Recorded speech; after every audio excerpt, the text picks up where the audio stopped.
আমরা সবাই বুঝতেছি যে আজকের দিনটা বাংলাদেশের ক্রিকেটের ইতিহাসে সবচেয়ে তাৎপর্যপূর্ণ, সবচেয়ে গুরুত্বপূর্ণ একটা দিন। মানে এইটা অন্যতম গুরুত্বপূর্ণ না, সবচেয়ে গুরুত্বপূর্ণ।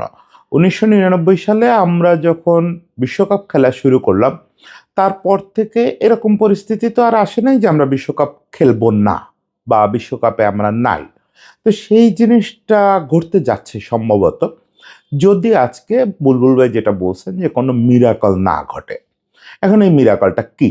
মিরাকলটা হচ্ছে একটা এক্সিট প্ল্যান নিশ্চয়ই। এই এক্সিট প্ল্যানটা হইতে পারে, তিনি বলছেন আইসিসির তরফে হইতে পারে আমাদের এদিক থেকে। যে কোনো কিছু একটা এক্সিট প্ল্যান ভাবতে পারেন ওনারা, হয়তো ভাবতেছেন। আমি জানি না সেটা কি। তবে এর ভিতরে আজকে তো অনেক রকমের মিটিং হবে। কালকে রাত থেকেই হচ্ছে, বুলবুল ভাইয়ের সঙ্গে প্রফেসর আসিফ নজরুল বসছিলেন। আজকে সরকারের বিভিন্ন দপ্তরের সঙ্গে হয়তো দফায় দফায় মিটিং হবে, হয়তো কি হতেই হবে। এরপরে বিকেল বেলায় একটা 5 তারকা হোটেলে ন্যাশনাল টিমের ক্রিকেটারদের সঙ্গে প্রফেসর আসিফ নজরুল, আমাদের ক্রীড়া উপদেষ্টা, উনি একটা মিটিং করবেন। এখন আমি যেটা আশঙ্কা বোধ করতেছি যে এই মিটিংটা না এক্সিট প্ল্যানে পরিণত হয়। এই জিনিসটা হলে সেটা আমি বলবো যে একটা নোংরামি হবে। আপনার এক্সিট প্ল্যান অন্য যে কোনো কিছু আপনি এক্সিকিউট করেন, কারণ খুব ক্রুশিয়াল কোশ্চেন এই সময় আপনারা যে সিদ্ধান্ত নেবেন সিনিয়ররা ভেবে চিনতে, সেই সিদ্ধান্তকেই জাতি হিসাবে, দেশ হিসাবে আমরা সম্মান জানাবো, সবাই একসঙ্গে থাকবো। কিন্তু বন্দুকটা কোনোভাবেই এই ক্রিকেটারদের কাঁধে রাখা যাবে না। ক্রিকেটারদের সঙ্গে একটা মিটিং শেষ করে এসে এরকম জানানো যাবে না যে ক্রিকেটাররা তো খেলতে চায়, আমরা কি করব, তাইতে আমরা ইন্ডিয়া যাইতে রাজি হয়েছি। এই ধরনের ডিফেন্সিভ খেলা যাবে না, এই ধরনের বাজে খেলা যাবে না। এইটা আমি আপনাদেরকে অনুরোধ করতেছি, আপনারা অন্য যে কোনো এক্সিট প্ল্যান ইউজ করেন, কিন্তু ক্রিকেটারদেরকে এখানে গুটি বানায়েন না। এটা কোনোভাবেই বানায়েন না। সেই জিনিসটা আমি বলবো যে এটা কিভাবে একটা অন্যায় কাজ হবে যদি এই মিটিংটাকে আপনারা এক্সিট প্ল্যান হিসাবে ইউজ করেন।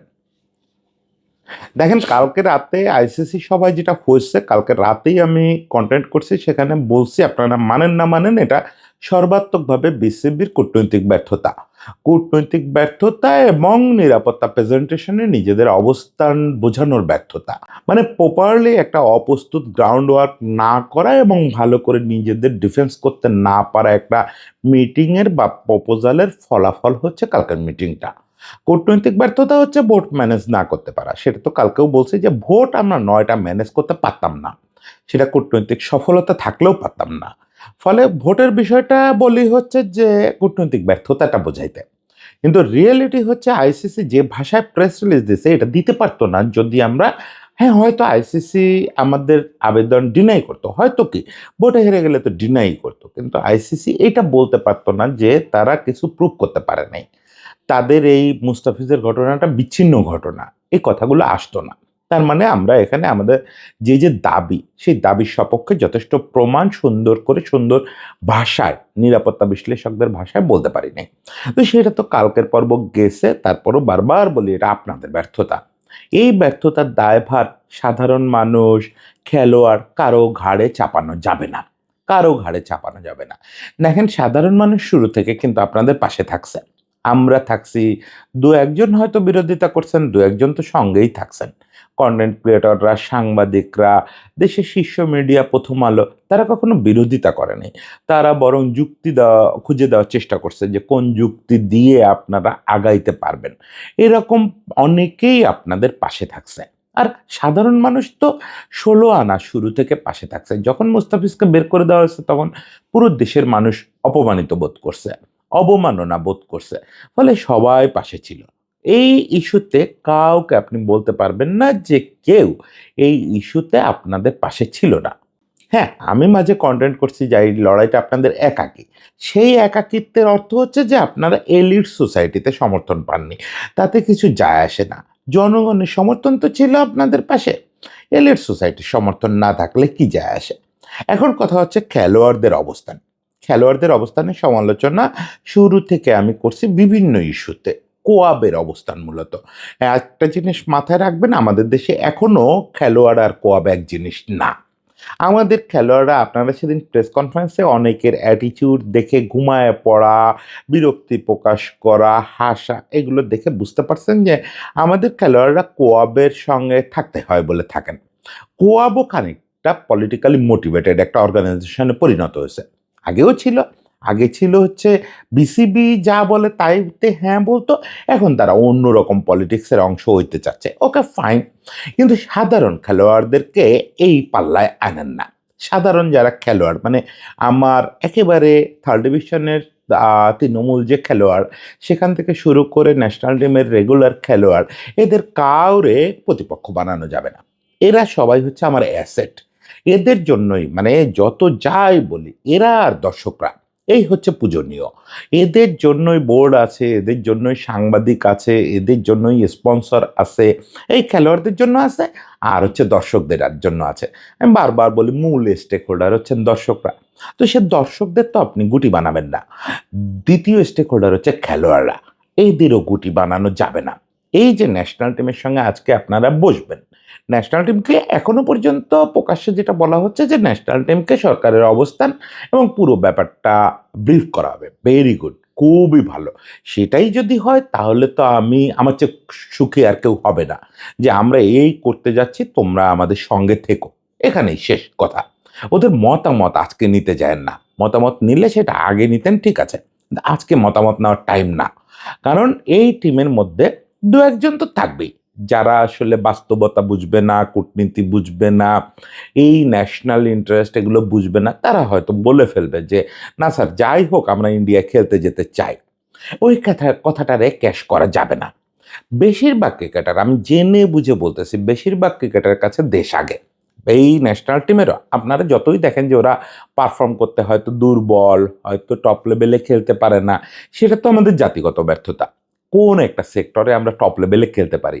আমরা ফুটবলে পারি, আমরা হকিতে পারি, আমরা কূটনীতিতে পারি, আমরা বিজ্ঞানে পারি, কোনো একটা বিষয়ে তো আমরা টপ লেভেলে খেলতে পারি না।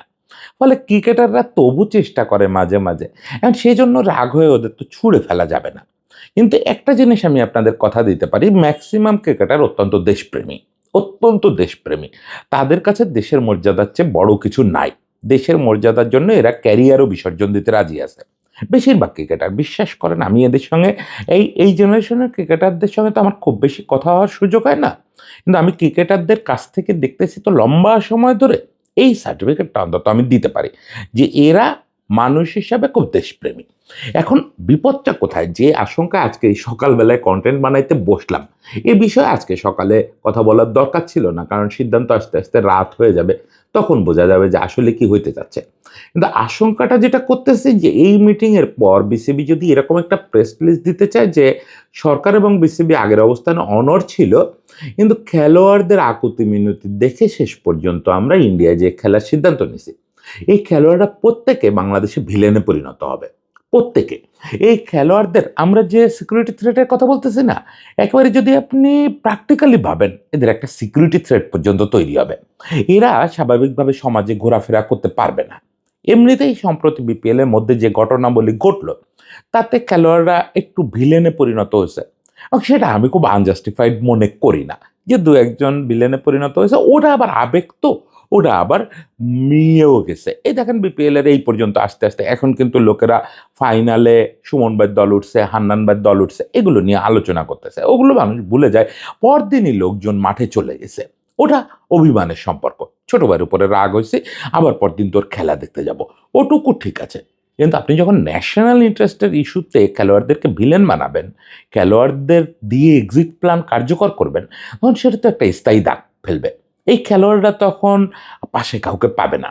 এদের প্রথমত ওই যেটা বললাম যে একটা সিকিউরিটি থ্রেট, এরা প্রত্যেকে ফিল করবে যে পুরো জাতি একভাবে ভাবতেছে, আমাদের নামে বলা হয়েছে যে আমরা অন্যভাবে ভাবতেছি, এরা তো বাসা থেকে বেরোতে ভয় পাবে। ওকে ঠিক আছে, সেটাও যদি না হয় আমি বিশ্বাস করি বাংলাদেশের দর্শক কোনো দিন ওই জায়গায় যাবে না। এরা মুখে ফেসবুকে মারিতং জগৎ করবে, কিন্তু কোনো দিন বাংলাদেশে এত বড় বড় বিপর্যয় করছে বাংলাদেশের ক্রিকেটাররা, কোনো দিন কোনো ক্রিকেটারের গায়ে টোকাও পড়ে নাই। যেটা ইন্ডিয়াতে পাকিস্তানে রেগুলার হয়, ক্রিকেটারদের বাড়ি জ্বালায় দেওয়া হয়। আমাদের ক্রিকেটারদের আমাদের দর্শকরা খুব ভালোবাসে, এইটা আপনার মানতেই হবে। যে কোনোভাবে। দেখেন ওই যে বললাম যে আগের দিন পর্যন্ত দর্শকরা রাগারাগি করছে, পরদিন ঠিকই বিপিএল এ ম্যাচ দেখতে হাজির হয়ে গেছে। আমাদের দর্শকরা যে ক্রিকেটারদের কি পরিমাণে স্নেহ করে, সব রাগারাগি হচ্ছে আসলে ওই যে পরিবারের অভিমানের মতো। ফলে আমি বিশ্বাস করি রিয়েল কোনো সিকিউরিটি থ্রেট তৈরি হবে না। কিন্তু ছেলেগুলোর ভাবমূর্তি তো চিরতরে শেষ হয়ে যাবে। এই স্কোয়াডে যে কয়টা ছেলে আছে, এই ছেলেগুলোরে একেবারে চিরতরে দেশদ্রোহী বলে চিহ্নিত করা হবে। আর এর সঙ্গে নানা রকম রাজনৈতিক স্বার্থ সম্বলিত গ্রুপ এখন মিডিয়াতে অ্যাক্টিভ, সোশ্যাল মিডিয়ায় অ্যাক্টিভ, কথাবার্তা বলতেছে। তারা কাউরে চিহ্নিত করবে এভাবে, কাউরে চিহ্নিত করবে ওভাবে, ব্যক্তিগতভাবে এদেরকে চিহ্নিতকরণ একটা প্রকল্প শুরু হবে যে অমুক এই অন্যায়কারী, তমুক অমুকের দোসর, তমুক অমুকের দালাল, এসব টার্ম ইউজ করা হবে। এটা মানে ক্রিকেট যদি দেখেন, আমি বলি যদি ইন্ডিয়াতে খেলতে না গিয়ে ক্রিকেটের ক্ষতি হয়, খুব বড় ক্ষতি হবে না, আমি ব্র্যাকেটে বলে রাখি খুব বড় ক্ষতি হবে না, কিন্তু যদি ক্ষতি হয় সেই ক্ষতিটা যত বড় হবে তার চেয়ে এটা বড় ক্ষতি হবে। কারণ এই সর্বাত্মকভাবে আমাদের ক্রিকেটকে একটা ভিলেনে পরিণত করা হবে, ক্রিকেটারদেরকে একটা মোরালি এক ধরনের শত্রুতে পরিণত করা হবে। আজকে যে ছেলেটা 5 বছরের ছেলে, যে ছেলেটা ভবিষ্যৎ তারকা হবে, ওই ছেলেটাও মানুষের মনে আর জায়গা পাবে না। ফলে আপনারা যা সিদ্ধান্ত নেওয়ার নিজেরা নেন। আপনারা সিনিয়র মানুষ, আপনারা পৃথিবী বোঝেন, কূটনীতি বোঝেন, কালকে রাতে আপনাদের যে ব্যর্থতা হয়েছে সেটাও বোঝেন।